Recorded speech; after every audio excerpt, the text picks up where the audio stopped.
राजस्थान में अंता विधानसभा उपचुनाव के लिए सरगर्मियां तेज हो गई है। लगातार देखा जा रहा है कि आज नामांकन सभा जो प्रमोद जैन भाई है कांग्रेस से प्रत्याशी उनके लिए रखी गई है। बड़ी संख्या में यहाँ पे तमाम जो बड़े नेता है वो भी पहुंचे हैं। सचिन पायलट, गोविंद सिंह डोटासरा, प्रभारी सुखजिंदर सिंह रंधावा सहित तमाम जो नेता हैं, स्थानीय नेता भी यहाँ पर मौजूद रहे और एक बड़ी जनसभा का आयोजन भी यहाँ नामांकन सभा के दौरान किया गया। वहीं दूसरी तरफ बीजेपी के लिए जो सबसे बड़ी कशमकश की स्थिति बनी हुई है वो है कि प्रत्याशी के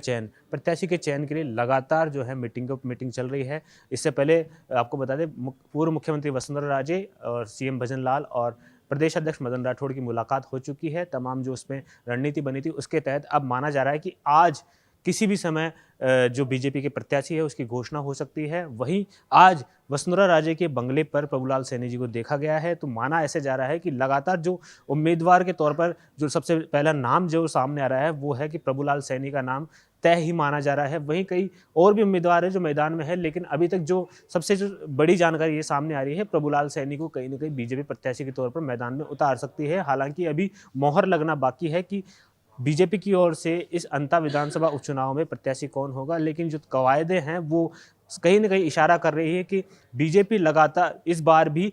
प्रमोद जैन भाया के सामने प्रभुलाल सैनी को मैदान में उतारने वाली है। जातिगत समीकरण की बात करें तो यहाँ पे माली वोट बैंक अच्छा खासा है, तो ऐसे में बीजेपी की ओर से प्रभुलाल सैनी एक पक्के दावेदार माने जा रहे हैं और जातिगत समीकरण को देखते हुए बीजेपी कहीं ना कहीं एक बड़ा दाव खेल सकती है। तो ऐसे में जो सियासी चर्चा है वो लगातार जारी है और सियासी मंथन भी बीजेपी की ओर से जारी है और तय ये माना जा रहा है कि आज रात तक या किसी भी समय बीजेपी अपना जो प्रत्याशी है वो घोषित कर देगी। उसका नाम जो है वो सामने आ जाएगा, क्योंकि अब जल्द ही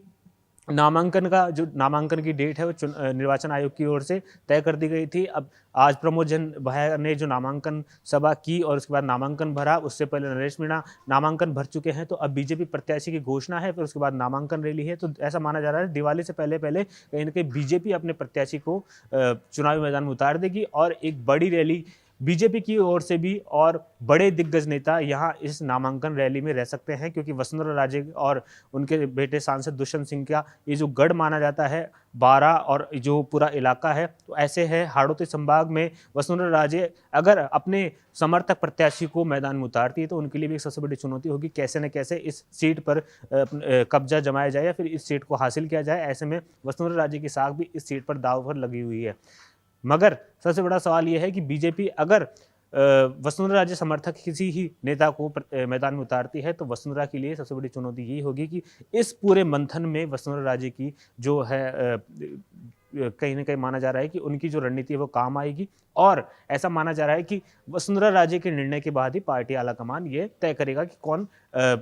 चुनावी मैदान में होगा। तो ऐसे में अगर प्रभुलाल सैनी को मैदान में उतारते हैं तो वसुंधरा राजे के लिए भी एक बड़ी चुनौती ये होगी इस त्रिकोणीय मुकाबले में कैसे न कैसे प्रभुलाल सैनी को जिताकर